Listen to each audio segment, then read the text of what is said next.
Assalamualaikum warahmatullahi wabarakatuh. Salam Pramuka.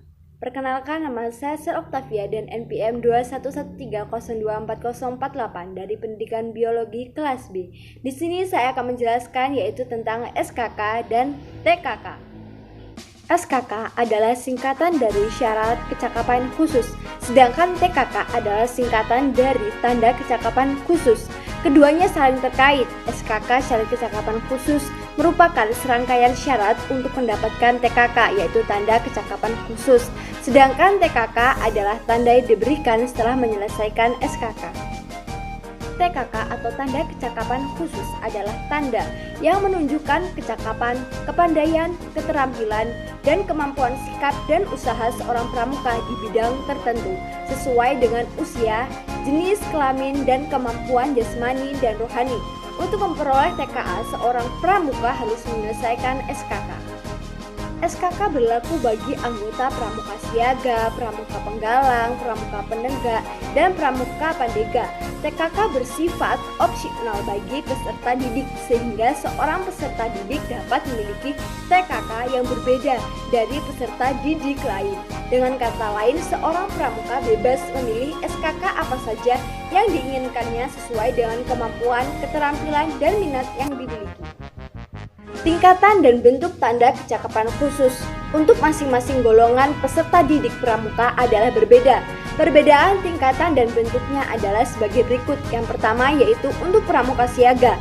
SKK untuk pramuka siaga hanya terdiri atas satu tingkat. TKK untuk pramuka siaga berbentuk segitiga sama kaki terbalik, sisi alas di bagian atas dan tidak memakai bingkai. Sedangkan yang kedua yaitu untuk pramuka penggalang. SKK untuk pramuka penggalang terdiri atas 3 tingkatan dengan bentuk yang masing-masing berbeda. Tingkatan dan bentuknya adalah yang pertama ada purwa, berbentuk lingkaran dengan bingkai berwarna merah. Kemudian yang kedua ada madya, yaitu berbentuk persegi dengan bingkai berwarna merah. Kemudian yang ketiga yaitu utama, yaitu berbentuk segi 5 dengan bingkai berwarna merah. Dan yang keempat dan terakhir yaitu untuk pramuka penegak dan pandega.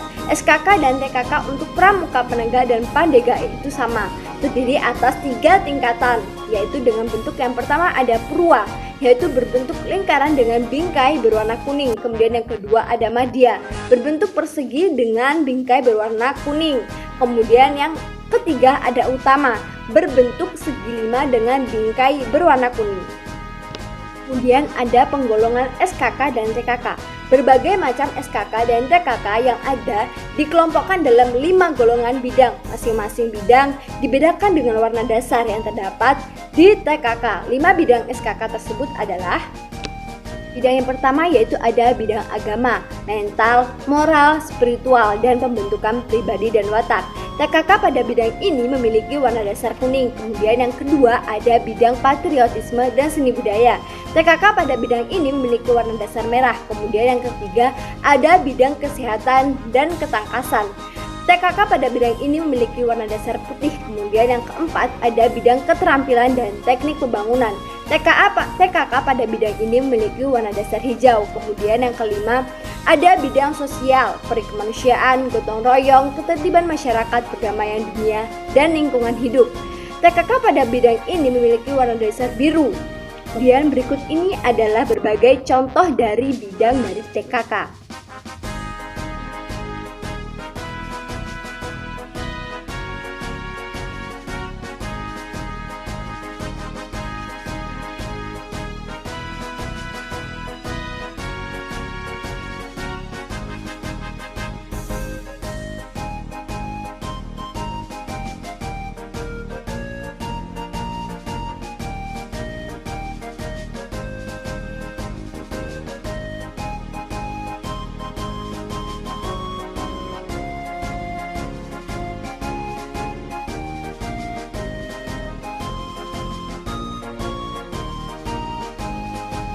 Ketentuan dan cara pemasangan TKK. Tanda kecakapan khusus dikenakan di lengan baju sebelah kanan, di sebelah bawah tanda kuartir sebanyak maksimal 5 buah TKK. Jika mempunyai TKK yang diperoleh telah lebih dari 5 buah, TKK selebihnya dipasang dalam tetampan. Tetampan ini dipakai sebagai selempang di baju dari pundak sebelah kanan ke pinggang kiri.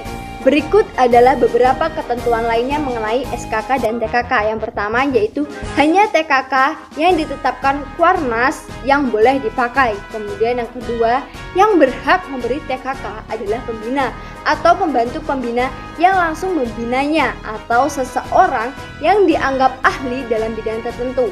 Kemudian yang ketiga yaitu seorang pramuka hanya dibenarkan mengenakan TKK setelah yang bersangkutan menyelesaikan SKK dan mencapai tingkat SKU siaga bantu bagi pramuka siaga, kemudian SKU rakit bagi pramuka penggalang, kemudian mencapai SKU bantara bagi pramuka penegak, dan dilantik sebagai pramuka pandega bagi pandega.